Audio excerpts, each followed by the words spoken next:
Olá pessoal, aqui estamos nós mais uma vez para o nosso estudo Mártires Vivendo por Cristo.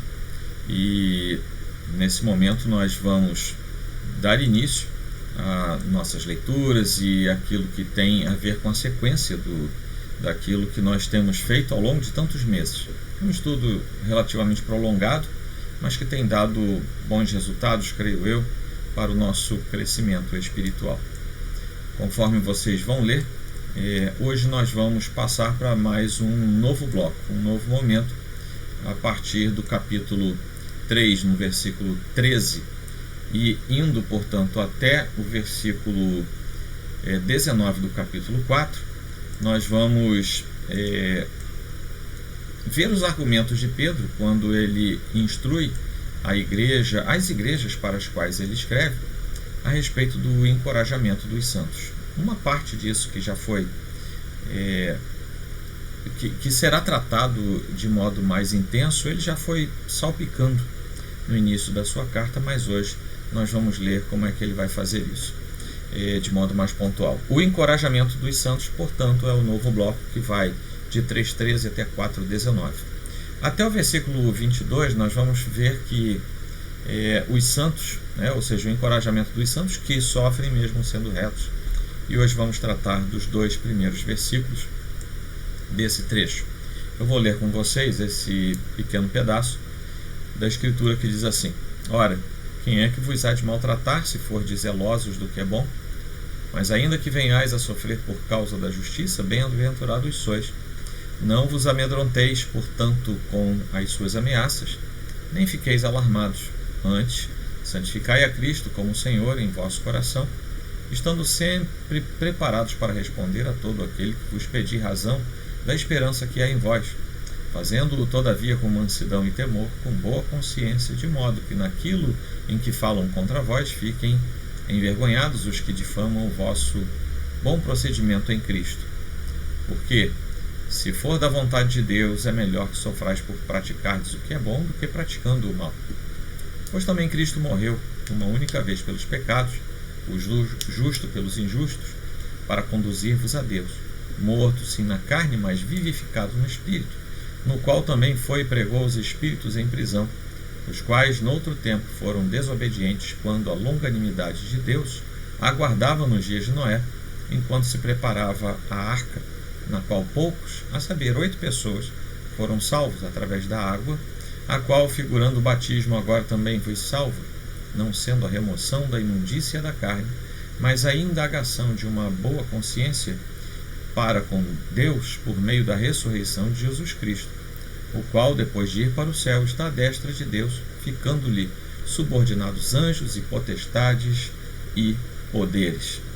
Assim nós vamos tratando desse trecho, sendo que o nosso destaque hoje é para os versículos 13 e 14, ou seja, o início desse primeiro pedacinho que vai até o 17, mas do 15 ao 17, se tudo correr bem, nós veremos na próxima semana. Bom, vamos começar então a trabalhar com o texto nesses dois versículos. Versículos 13 e 14, que fazem parte do nosso interesse de estudo hoje. A palavra de Deus nos diz assim: Ora, quem há de vos maltratar, se fordes zelosos do que é bom?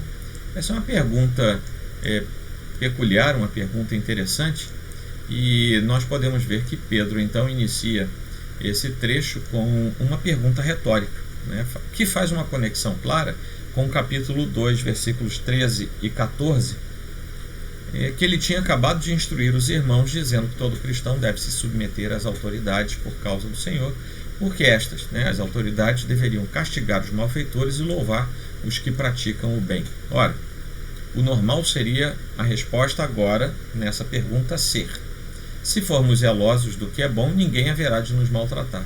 Ou seja, para essa pergunta, quem é que vos há de maltratar se fordes zelosos do que é bom?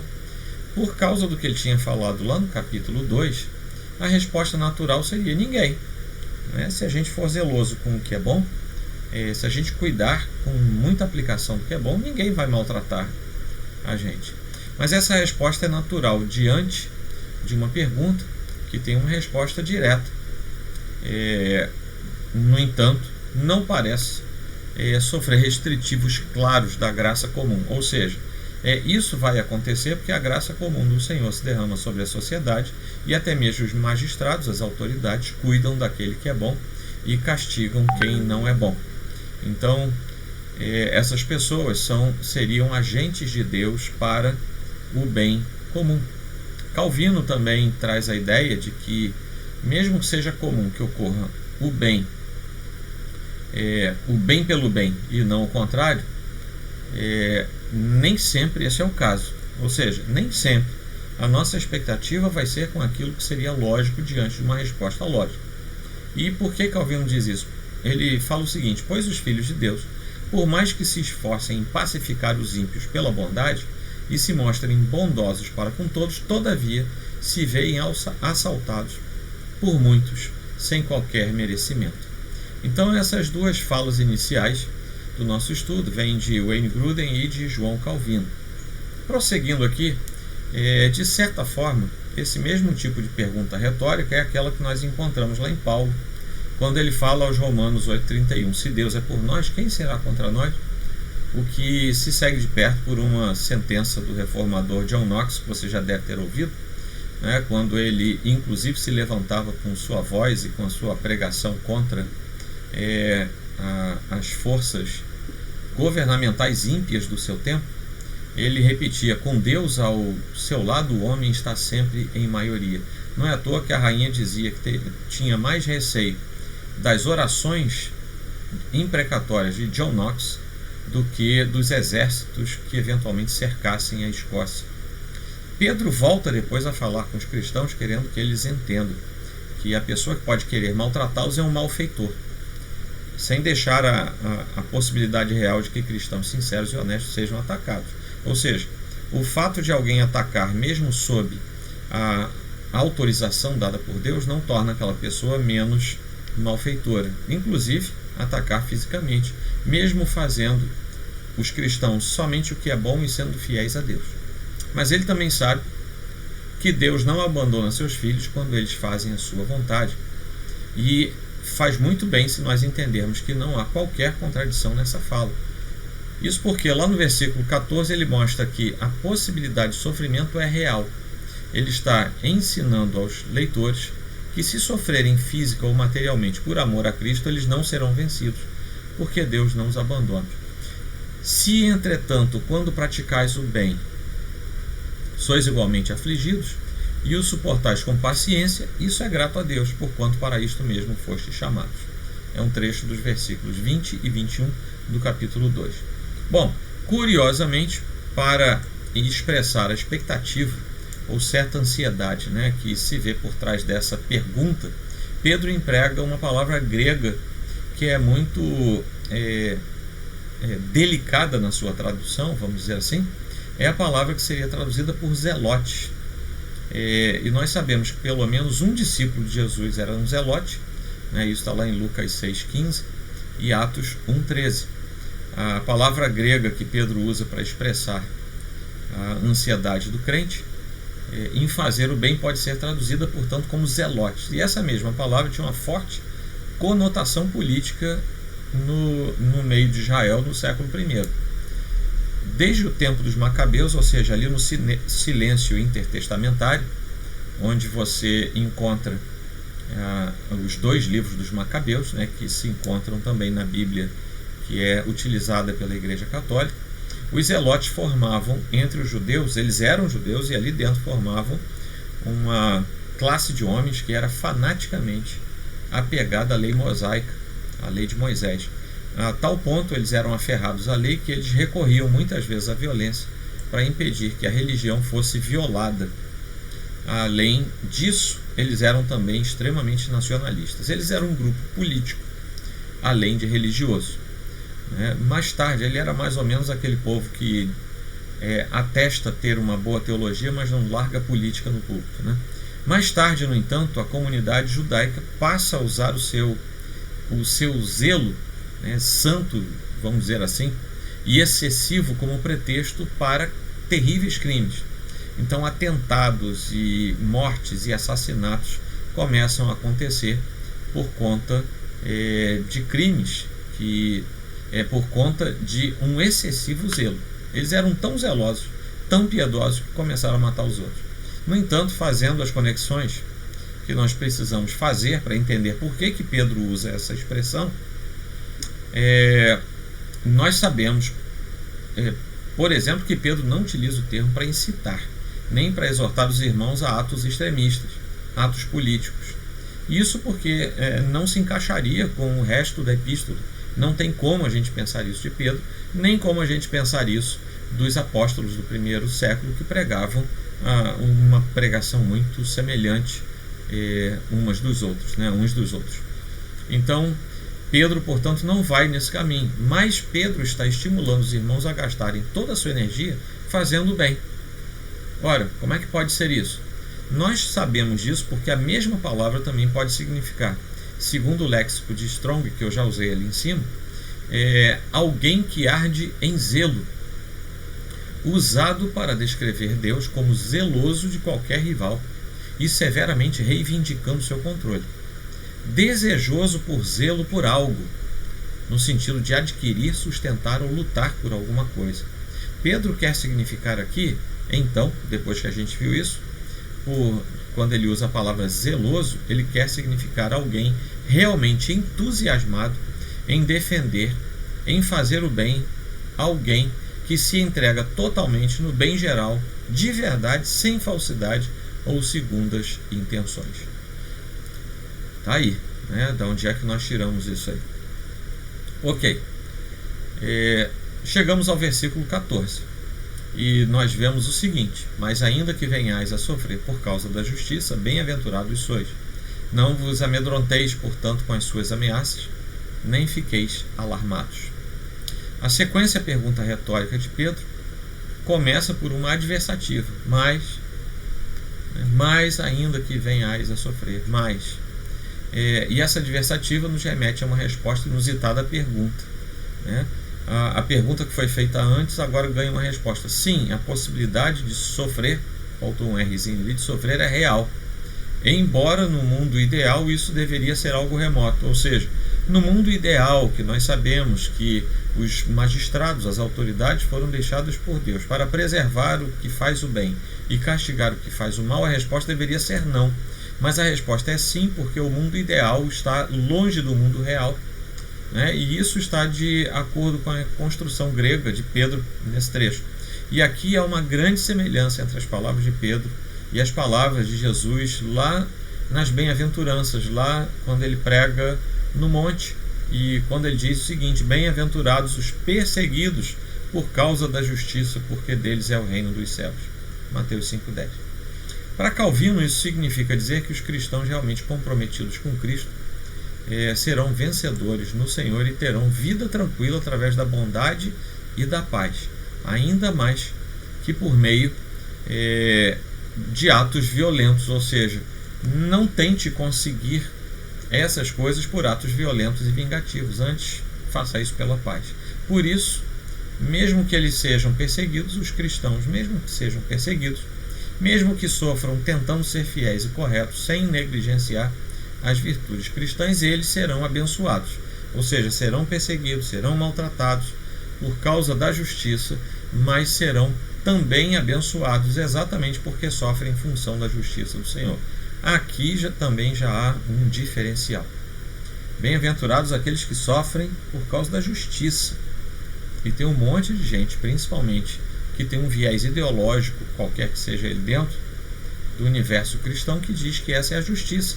E você precisa ser justo socialmente, e quem luta pela justiça social será bem-aventurado pelo Senhor. Deus pode abençoar quem faz isso, mas não é o que o texto está dizendo.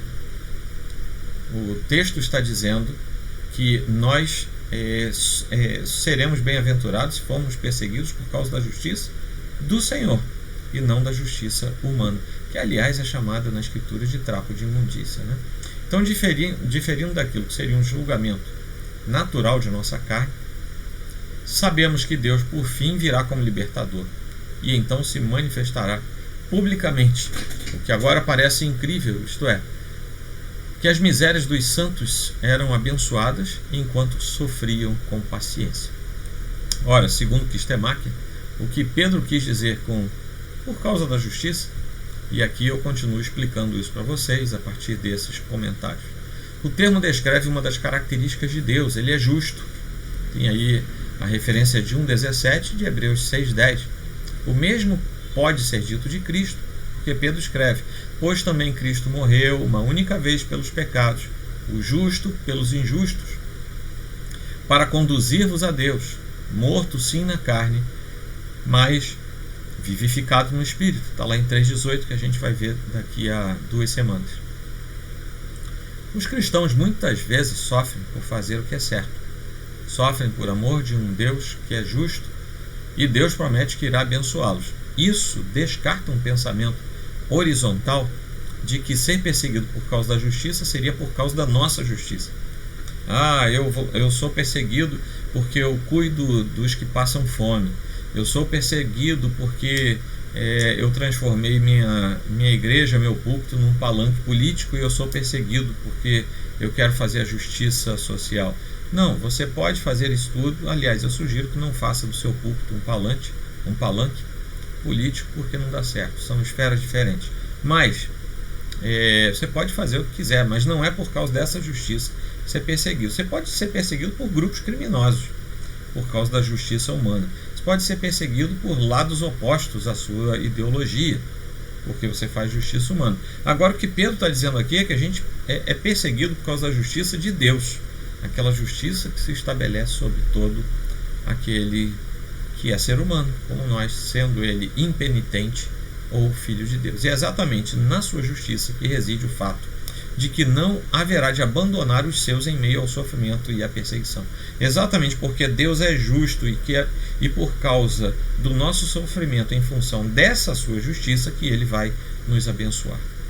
Não por outra razão, porque se ele quiser fazê-lo, ele o faz soberanamente, mas aqui ele está dizendo que é por essa razão. Então, uma vez mais, Pedro usa o Antigo Testamento para chancelar aquilo que ele está dizendo aos irmãos. Dessa vez ele vai lá para Isaías 8, 12 e 13 e estabelece esse trecho como um texto prova. Ele diz assim, lá em Isaías: não chameis conjuração a tudo quanto este povo chama conjuração. Não temais o que ele teme, nem tomeis isso por temível. Ao Senhor dos Exércitos, a ele santificai. Seja ele o vosso temor, seja ele o vosso espanto. Com isso, o que nós podemos entender é que Pedro pode se referir a um medo que seja subjetivo ou um medo que seja objetivo. Quando a gente lê o texto de Pedro, lá no grego a gente pode traduzir de duas maneiras diferentes. Ocorre que nós podemos fazer correlação com outras partes da Escritura e definir se a tradução é subjetiva ou objetiva. Da seguinte maneira: subjetivo, então, se a tradução for subjetiva, o sentido seria assim: não temam, nem se assustem com o que eles temem. Ao passo que, se nós entendermos objetivamente, ele estaria dizendo apenas isso: não temam, nem se intimidem com eles, e não com os objetos do temor deles. Deu para entender a diferença? Aqui, em português, a NVI foi uma das poucas versões que optou pelo aspecto subjetivo. Lá diz assim: não temam aquilo que eles temem, não fiquem amedrontados. Ou seja, foram pelo viés subjetivo. Mas, embora eu goste muito da NVI e entenda que a NVI corrigiu um monte de problema, aqui eu entendo que ela entrou num problema que não existia. Parece mais seguro seguir a atualizada, a corrigida, enfim, outras versões que optaram pela tradução num sentido objetivo. Não vos amedronteis, portanto, com as suas ameaças, nem fiqueis alarmados. O que nos leva então a interpretar como, no caso de vocês sofrerem, o que Pedro está dizendo, no caso de vocês sofrerem perseguições, sabendo que vocês sofrem por causa de um Deus justo, não tenham medo e não se perturbem com aqueles que são seus adversários, os seus perseguidores, o que pode então ser cotejado com João 14, 27. E aí nós entendemos que a Escritura toda se ajuda. Não se turbe o vosso coração, credes em Deus, crede também em mim.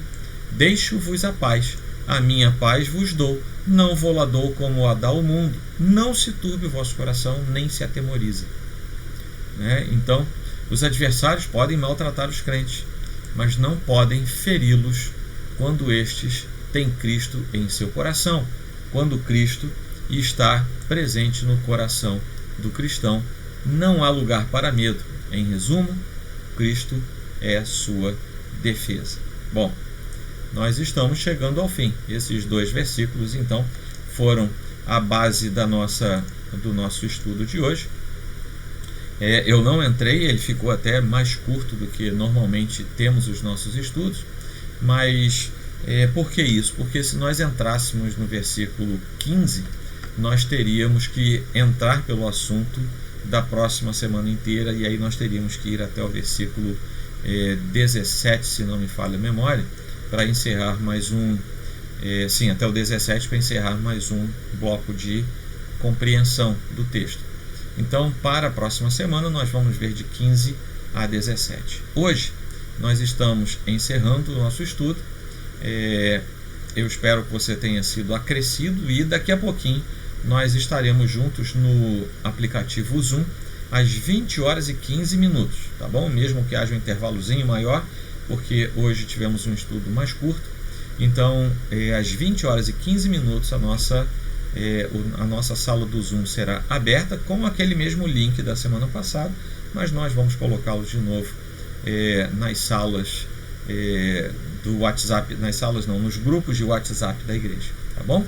Que Deus abençoe você e que nos vejamos daqui a pouquinho. Faça perguntas, interaja, participe, e que Deus a todos nos abençoe ricamente. Até daqui a pouquinho.